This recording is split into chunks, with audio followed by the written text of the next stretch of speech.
Indianapolis is ready to take the streets, hoping to stop violence before it starts. Mayor Joe Hogsett is touting the hiring of 35 people as peacekeepers. According to the mayor, the group finished training this week and starts grassroots work on Monday. He expects to hire 15 more soon. The city is coming off 2 record-breaking years for homicides. According to IMPD, in 2020, there were 245. Last year totaled 271. So far this year, police say they have arrested at least 75 people. IMPD Assistant Chief Chris Bailey joined us on Unfiltered last night. He says that the city is at the same point it was this time last year. It seems like about after this point last year in January, we saw another spike that took us into the 20s in the month of January. How quickly can the city hope to see change with the introduction of this shift in crime-fighting strategy? Mayor Hogsett is taking time to join us in studio this morning. Mr. Mayor, good morning to you. Good morning to you, Drew. The stats, the number of funerals, the grieving families, it's all very troubling. Why are you confident that this will work? Well, I think it's a comprehensive program. I appreciate the mention of the peacekeepers. I think that will be a profound and important part. 50 people deployed all over. Well, actually, peacekeepers are not a new idea to Indianapolis. In years previous to this one, we've had anywhere from 6 to 8.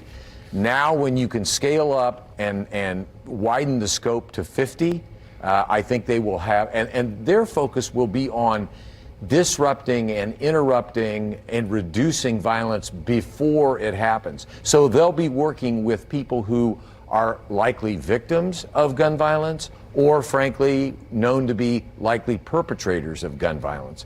So hopefully we can change the equation and stop the violence before it occurs. You describe them as a civilian patrol, so your sworn officers can really focus on the gun violence itself. We've talked about the difficulty in attracting people to public safety careers in general. So who are these 35 right now willing people? What do you have to say of their makeup that make them fit for this task?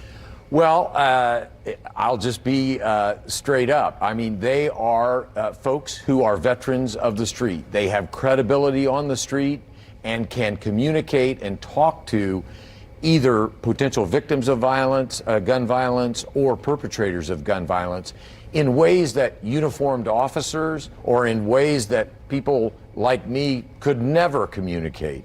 And that is why they have a certain measured credibility in the community to try to talk people away from using guns or resolving conflicts by the use of a gun.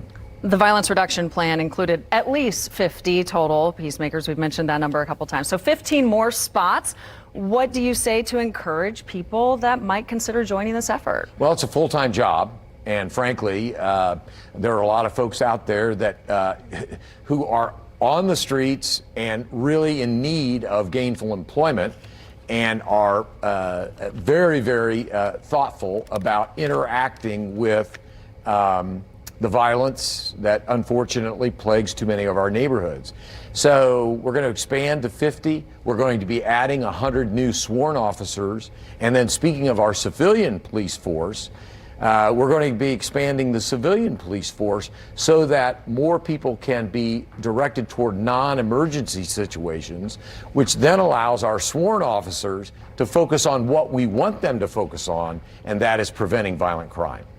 So it's been a matter of months since introducing the violence reduction plan. Give us a self-evaluation. How is it working? Are there areas you're already seeing could use some tweaks? Yeah, I think that it is working. It won't resolve itself overnight. I mean, the truth is, Drew, Indianapolis has been experiencing an uptick in the level of homicides really for the last 10 to 15 years.